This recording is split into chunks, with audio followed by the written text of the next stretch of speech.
Salutations la famille, salutations à tous ceux qui ont soif de justice et de vérité, qui sont en quête. Vous êtes ici sur la bonne fréquence, relayée par Zulula 100, l'unique enseignant. Donc, par sa permission et aussi avec les frères, nous allons toujours dans Kalatambale, dans notre support, par la manifestation de la grâce du Verbe de Loba, l'unique créateur. Donc, dans notre support qui n'a rien à voir avec les autres livres religieux qui se disent sacrés et qui sont bourrés d'erreurs, de contradictions, de mensonges, d'hérésie, d'injustice flagrante, d'abomination, d'impureté, tout ça c'est charrié dans leurs livres, c'est inscrit dans leurs livres, dans leur loi. Leur loi, elle est charnelle, la nôtre est spirituelle et nous allons puiser à la source. Nous allons donc aujourd'hui dans Munanganda, l'amour pour les choses mauvaises du visible au chapitre 4. Munanganda qui va correspondre à Jacques dans les Bibles falsifiées. Munanganda, contrairement à Jacques, ça veut dire quelque chose. Les noms ont une grande importance dans la spiritualité authentique. Donc, Munanganda, c'est fils du tonnerre, fils de... Donc, c'est quelque chose de particulier. Et on nous a déjà avertis dans l'amour. Et là encore, c'est un avertissement dans l'amour. Munanganda, donc le tonnerre, il y a une fréquence particulière. L'Akisabe nous a avertis, il y a peu dans l'amour aussi, avertissement dans l'amour. Donc, on est toujours dans l'avertissement dans l'amour, mais dans une fréquence différente dont on a besoin. Parce que la sagesse véritable, celle qui est immanente au verbe de Loba, elle est infiniment variée, n'est-ce pas ? Donc c'est toujours la fréquence de l'amour, mais dans une tonalité différente dont on a besoin pour se laisser véritablement avertir avec puissance. Donc, que nous dit ici Munanganda au chapitre 4, verset 1, il nous dit « D'où viennent les luttes et d'où viennent les querelles parmi vous ?» Déjà, on nous pose une question. Donc, selon vous, d'où vient le fait que on est non-initié gracié? Et pourquoi il y a encore des divisions, des disputes, des querelles? D'où ça vient ça? D'où ça vient? Puisque ce que nous donne le verbe de Loba, c'est la paix. La paix dont on parle dans le verset juste avant, là, au verset 18 du chapitre 3. Le fruit de la justice est semé dans la paix, par ceux connus qui recherchent la paix selon le verbe. Et alors d'où viennent les luttes? D'où viennent donc ces querelles, ces disputes? D'où ça vient? La réponse vient ensuite à travers une question. N'est-ce pas de vos passions, de l'âme, qui combattent dans vos membres? Donc, qu'est-ce qui nous fait comprendre ici Munanganda? C'est que, malgré le fait que nous ayons bénéficié de la manifestation de la grâce, il y a un manque de sanctification. Lorsqu'il y a des luttes, lorsqu'il y a ces phénomènes, cela témoigne d'un manque de sanctification. Et donc, à l'échelle individuelle, ça va représenter l'âme qui se met en aparté, qui, avec les membres, avec le corps, donc, qui est dans ce dialogue avec le corps, va commencer à se mettre en aparté et à vouloir faire des choses en cachette. En cachette de quoi? De la grâce manifestée. Donc, qui veut se mettre en cachette de la lumière, du verbe de Loba, qui passe par l'esprit. Donc, cette âme-là va correspondre à un moi de corruption lorsqu'elle fait cela. Donc il y a toujours ce résidu, n'est-ce pas? Et donc lorsqu'on laisse cette âme faire n'importe quoi, voilà ce qui en résout, c'est que ça va être déjà une division entre l'esprit et l'âme. Il va y avoir la guerre intérieure entre ce que commande l'esprit, ce que désire l'esprit avec puissance, selon le verbe, donc, et ce que désire l'âme. Il va y avoir un déchirement qui s'opère. Il y a un désaccord, une hostilité. Et ensuite, si cela se pérennise, si cela devient une habitude, si cela devient continu, eh bien, cette personne va devenir elle-même un instrument de division au sein même des bâssis, dans les membres des bâssis. Ça va se répercuter dans le champ collectif. Et ça va prendre une autre ampleur, ce qui va correspondre aux luttes, aux querelles. Tout ça parce qu'il y a un manque de sanctification. Tout ça parce qu'il y a une désobéissance assumée. Vous convoitez et vous ne possédez pas. Vous êtes meurtrier et envieux. Et vous ne pouvez pas obtenir. Donc, on voit à quoi correspondent ces mauvais désirs. On nous parle de meurtre, on nous parle d'envie, on nous parle de tout cela. En fait, tout ça est latent. Et si on le laisse dans l'obscurité, si on ne l'expose pas dans la lumière, ça prend de l'ampleur, ça fermente. Et ça devient de plus en plus grave. C'est pour ça qu'on parle de meurtre. Parce que c'est ce qui conduit un voleur qui est pris en flagrant délit, il n'a pas l'intention de tuer. Mais lorsqu'il est pris en flagrant délit, il se dit comment je vais conserver ce secret, comment je vais faire taire ceux qui vont témoigner contre moi, je vais les tuer. Et là, Satan inspire par les démons de circonstance, boum. Il va y avoir des démons guerriers, et ce voleur qui n'avait aucune intention de tuer se trouve en train d'étrangler quelqu'un. On voit bien cet enchaînement des phénomènes. Donc, prenons garde, nous, frères et sœurs, que nous ne soyons pas, nous n'agissions pas comme des meurtriers, des envieux, parce que ça commence comme ça, avec de l'envie parmi nous. Un va envier la position de l'autre, le sacerdoce de l'autre. Mais ça rime à quoi? Ça ne rime à rien, parce que ce n'est pas en cultivant ce désir-là d'être sur le devant de la scène, ce désir conduit par l'envie de briller en public, par la gloire des hommes, ce désir qui est charnel donc. Ce n'est pas en alimentant cela qu'on va accéder à nos fins. Ah non.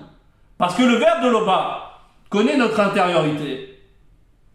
Et que le Verbe de l'Oba exige l'humilité.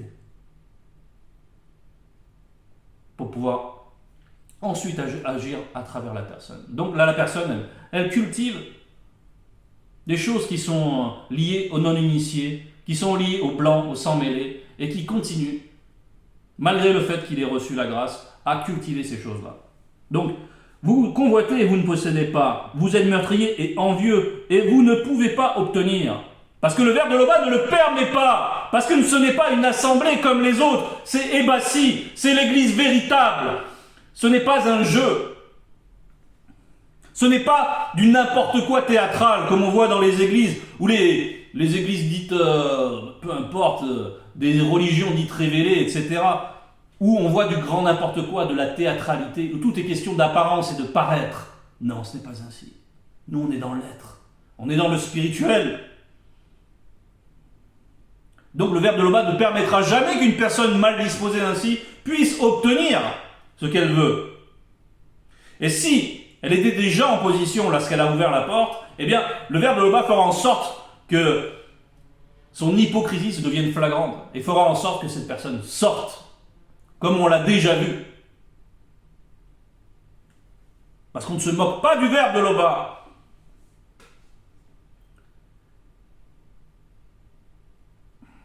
Vous demandez et vous ne recevez pas. Donc, non, on va finir. Vous avez des querelles et des luttes, donc c'est ce qu'on disait, il n'y a plus la paix. Et vous ne possédez pas parce que vous ne demandez pas. Parce que vous ne demandez pas. C'est-à-dire que on veut faire les choses par nos propres forces. En se reposant sur notre propre intellect. On aborde la connaissance spirituelle d'un point de vue limité. On ne se laisse pas guider dans les fréquences du Verbe pour avoir la compréhension. Non. On s'en sert et puis on la saupoudre par-ci par-là. On en retire une certaine gloire d'avoir reçu comme ça, mais en fait, les trésors cachés ne peuvent pas être révélés si tu es dans cette condition. Le Verbe de l'Oba ne t'alimentera pas dans l'intelligence. Mais puisque tu es dans la communauté, tu crois que tu as toute licence. Tu crois que tu as la liberté de faire n'importe quoi. Attention à cette notion de liberté, car le Verbe nous rend libres, effectivement, mais c'est par la sanctification. On a accès à bien des plaisirs tout à fait légitimes dans cette existence, mais cette existence, elle est fugace, elle est pour un temps. Donc, il y a de bonnes manières de jouir des choses dans le visible, mais c'est le Verbe qui nous enseigne, et il nous enseigne cette liberté, et il nous enseigne aussi les limites à ne pas franchir pour ne pas se rendre esclave, pour ne pas retourner dans le joug des mauvaises choses et des mauvais désirs. Et donc d'être captif par le monde occulte.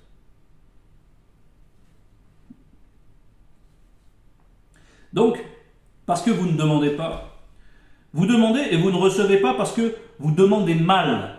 Dans le but de satisfaire vos passions de l'homme livré à lui-même. Donc même quand les gens vont dans la prière, qu'ils ont ça en eux, qu'ils continuent à cultiver ce n'importe quoi, ils vont dans la prière, mais comment cette prière va être reçue? Comment cette prière va être perçue spirituellement? Parce que le verbe de Loba sont de toutes choses. C'est toute chose.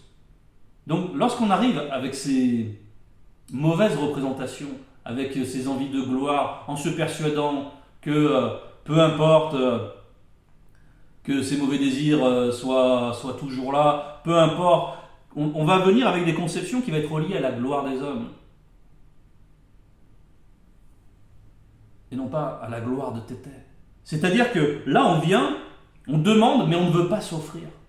On ne veut pas s'offrir soi-même au service. On veut plutôt se servir, n'est-ce pas? Mais on ne veut pas s'offrir pour le service. Il y a une très grande distinction.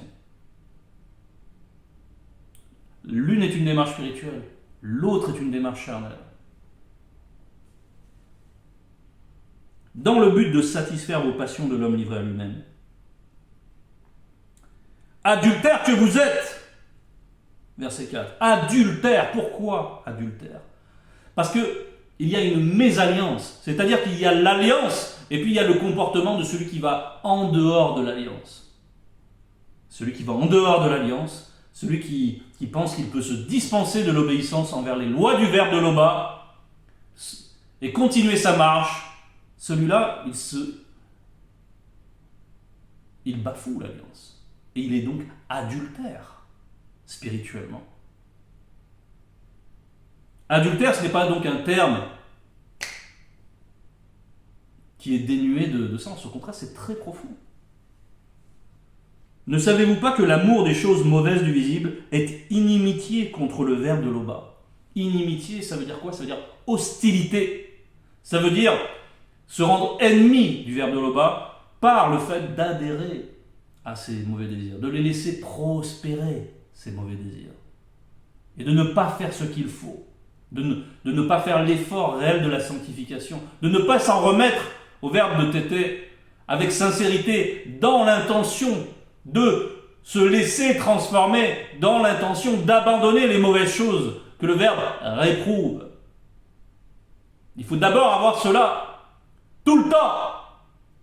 Tout le temps. Donc si tu pêches une fois, tu ne restes pas dans ton péché, tu te hâtes d'aller l'exposer et de changer ton comportement, de te laisser transformer par le verbe, afin de rester dans les liens de l'alliance.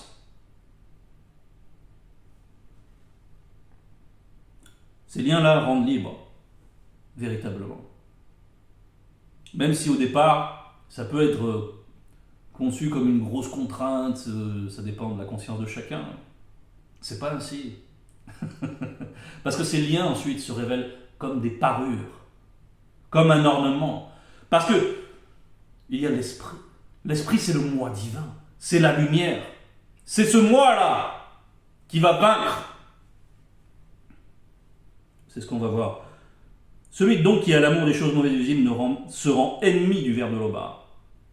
Donc l'amour des choses visibles, on va juste étayer un petit peu avec l'Akisabé. L'Akisabé, chapitre 1. Vous voyez, pas marqué ma page, mais on va retrouver. Chapitre 1, verset 25. Car toutes les choses mauvaises qui sont dans le visible, la convoitise de l'âme, la convoitise des yeux et l'orgueil de la vie, ne viennent point du verbe de Tété. Tété, c'est notre Père. Mais viennent des démons de circonstance. Donc, toutes ces choses mauvaises-là, qui sont dans le visible, on va en parler aussi à travers Dalé, qui nous dit très sommairement les choses, mais de manière essentielle. Dalé, chapitre 1, verset 36, « Je vous demande, mes chers amis, vous qui êtes de passage et exilés dans le visible, de passage et exilé. De passage, exilé, c'est-à-dire qu'on ne se reconnaît pas, on n'adhère pas à la corruption qu'on peut trouver aujourd'hui dans le visible, de la chute. N'est-ce pas? C'est pour ça qu'on est exilé, c'est parce qu'on n'adhère pas à toute cette corruption. Donc, et exilé dans le visible de l'après-chute. 2 points. Gardez-vous des passions de l'âme qui font la guerre à votre esprit et votre corps. Donc on voit encore qu'il y a la guerre et cette inimitié, cette hostilité entre l'esprit et l'âme lorsque nous marchons comme ça de travers, en alimentant toujours ces péchés, et puis en même temps on reçoit les enseignements, il y a un déchirement. Il y a une détérioration si on continue tout le temps à faire ça. Une détérioration qui peut avoir un point de non-retour.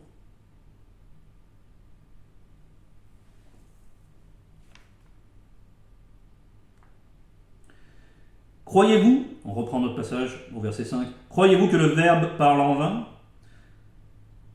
Non, il ne parle pas en vain. Il n'est pas lié à ce qui va disparaître. Le Verbe, dans le Verbe, il y a l'éternité. Donc le Verbe ne peut pas parler en vain, c'est impossible. C'est étranger à sa nature. Et donc nous, on doit être conforme à la nature du Verbe. C'est avec amour que le Verbe de Loba chérit l'esprit qui habite en nous. Donc là, c'est avec amour que le Verbe de Loba chérit l'esprit qui habite en nous. Cet esprit qui a été purifié par l'action du Verbe, par l'alliance. C'est notre moi divin avec lequel nous devons devenir familiers. Mais si on continue à faire du n'importe quoi, si notre âme est toujours alimentée par les mauvais désirs et qu'elle continue à pécher dans la complicité avec le corps et en aparté avec l'esprit, qu'est-ce qui se passe? C'est qu'il y a une détérioration du lien. Le lien mystérieux entre l'esprit et l'âme, au point qu'il devient insensible à force d'alimenter le n'importe quoi. Au lieu de se connaître selon nos mois divins, on continue à se connaître comme appartenant au n'importe quoi de l'après-chute. Appartenant, c'est-à-dire qu'on adhère, on a l'amour des choses du visible, l'amour des choses mauvaises du visible. C'est être adultère, spirituellement. Le Munanganda le dit avec force, avec un mot qui est fort et qui est vrai.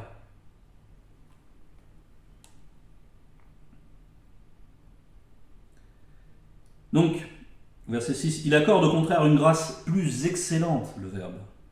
Il accorde au contraire une grâce plus excellente. Plus excellente parce que là où il y a le péché, le Verbe surabonde en grâce. Mais encore, faut-il vouloir la recueillir, vouloir bénéficier de la miséricorde du Verbe, bénéficier de la patience. Mouledi a encore posté dans le groupe, en ce qui concerne la patience, qu'il faut laisser l'entité de patience accomplir dans la perfection l'œuvre en nous. Donc, se laisser, il faut être disponible pour cela. Il faut être tourné vers le spirituel. Il faut vivre véritablement le combat, mener le bon combat. Si à un moment on ne combat plus, c'est qu'il y a quelque chose. Soit on est arrivé à la perfection, et encore il faut être en état de vigilance, soit il y a un grave problème. En tant que non-initié gracié, en tout cas, il y a un grave problème si on ne combat pas.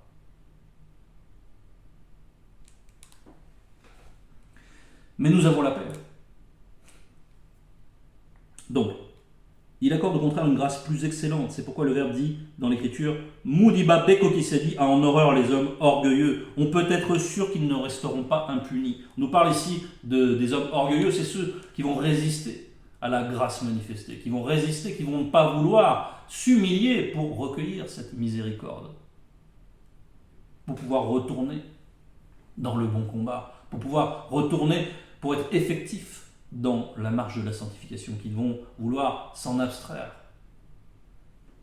Et en même temps, qui vont revendiquer beaucoup de choses, qui vont vouloir des bonnes positions, etc., mais qui sont mus dans cette ambition par l'orgueil. Et quand ces choses-là arrivent à maturité, intervient, ici on cite Muniba Beko Kisedi, c'est l'entité en charge des châtiments du domaine de la nature. Donc, là, c'est qu'on arrive à ce fameux point de non-retour. C'est-à-dire que cet orgueil, ça va correspondre à cet endurcissement de cœur, au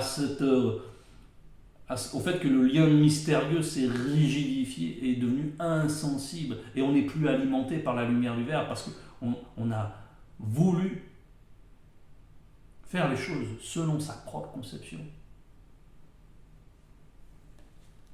On peut être sûr qu'ils ne seront pas impunis. Donc, voilà à quoi aboutit l'orgueil. Soumettez-vous donc au verbe de l'Oba. Donc, frères, sœurs, si tu es dans un cas comme celui-là, remets-toi en question. Il y a eu plein de questions posées par Nanganda. D'où viennent toutes ces choses? Pourquoi tes prières ne sont pas écoutées? Pourquoi tu en es toujours au même stade? Peut-être que tu as cru que tu pouvais continuer à faire du n'importe quoi. Que tu pouvais avoir cette fausse liberté de continuer à faire n'importe quoi. Et en même temps d'être dans la bergerie et de côtoyer Mouledi. Non. Être proche de Mouledi, c'est spirituel. C'est pas parce que tu as pu l'approcher dans le visible que ça te garantit de quoi que ce soit. C'est faux. C'est complètement faux. C'est un piège de croire cela. Et résistez spirituellement à Satan, le Mounima Bobé, et il fuira loin de vous. Là encore, c'est le bon combat. Qu'est-ce que ça va être résister? Ça veut dire qu'étant donné qu'on est tourné vers le spirituel nous alimente, et nous, il faut faire notre part. Parce que le verbe de l'Oba fait les 99%, et nous, on doit faire notre petit pourcent. Et pour cela, il faut se laisser, il faut être disposé, se laisser inspirer, vouloir combattre, vouloir le salut des autres, vouloir servir, plutôt que se servir, vouloir s'offrir, plutôt que vouloir des positions flatteuses, plutôt que vouloir du n'importe quoi lié donc à ces mauvais désirs.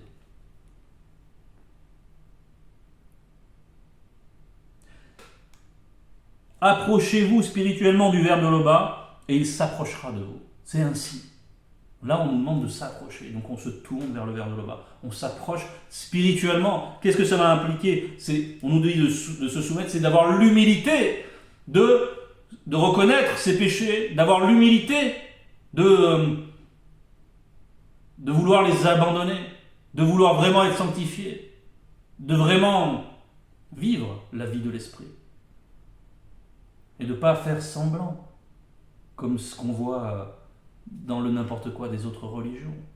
Ils sont tous vraiment gavés d'hypocrisie, à se flatter les uns les autres, à se persuader qu'ils sont sauvés dans leur folie complètement... Bon, on ne va pas trop rentrer là-dedans, mais il ne faut pas leur ressembler un seul instant. Frères, sœurs, on n'a pas eu tout ça pour aboutir à ce résultat-là, qui est la honte, qui est l'abjection, qui sera rejetée par le verbe de l'Oba. Le verbe de l'Oba nous appelle à la perfection. Et elle est accessible, parce que le verbe de l'Oba nous le permet. Mais encore faut-il manifester cette humilité, tout le temps.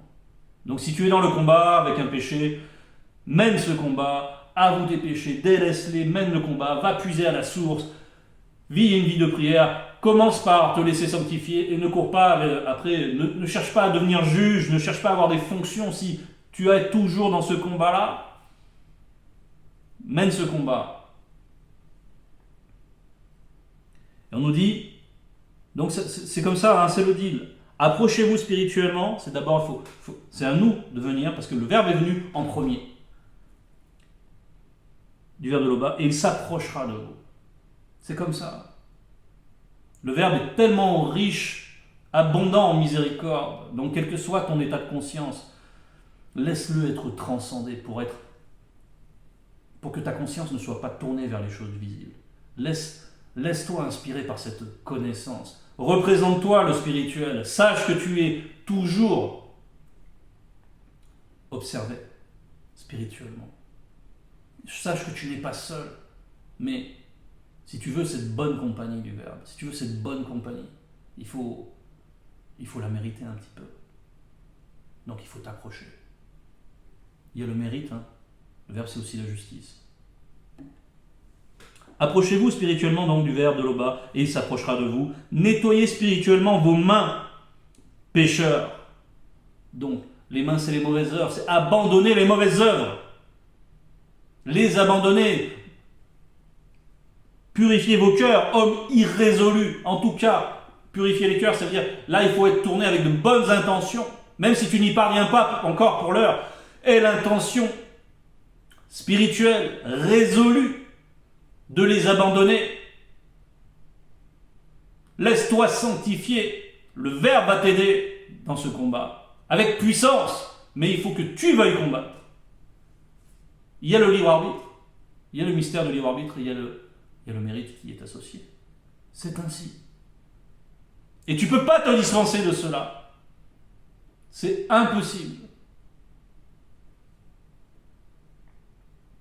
Verset 9. Aimez Loba selon la vérité, et son Verbe vous élèvera.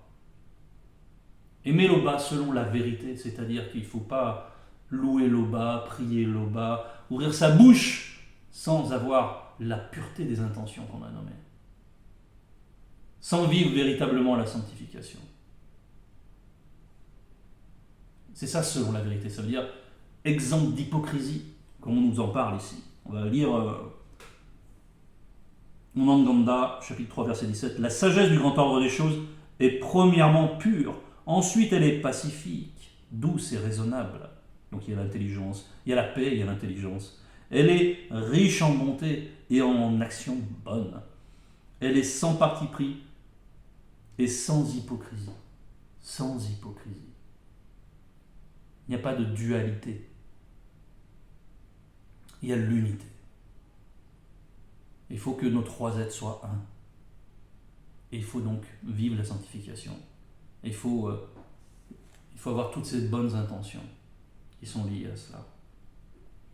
Aimez Loba selon le Verbe, selon la vérité, et son Verbe vous élèvera. Donc, il faut d'abord manifester cette humilité, hein, quand on nous dit soumettez-vous donc au Verbe Loba. Manifeste cette humilité, frère, sœur. Manifeste cette humilité. Parce que sinon, tu vas passer à côté de l'essentiel. Et l'essentiel va se passer de toi. Ça, c'est la crainte du respect qui est due à Loba. C'est le commencement de la sagesse dont on a un peu évoqué. Donc, tu peux pas. C'est le minimum requis. Donc, reste dans les liens de l'alliance. Ne sois pas un adultère. Aspire à la sanctification, à la vie véritable, à la liberté véritable. Honneur et gloire à Loba. Ainsi soit-il.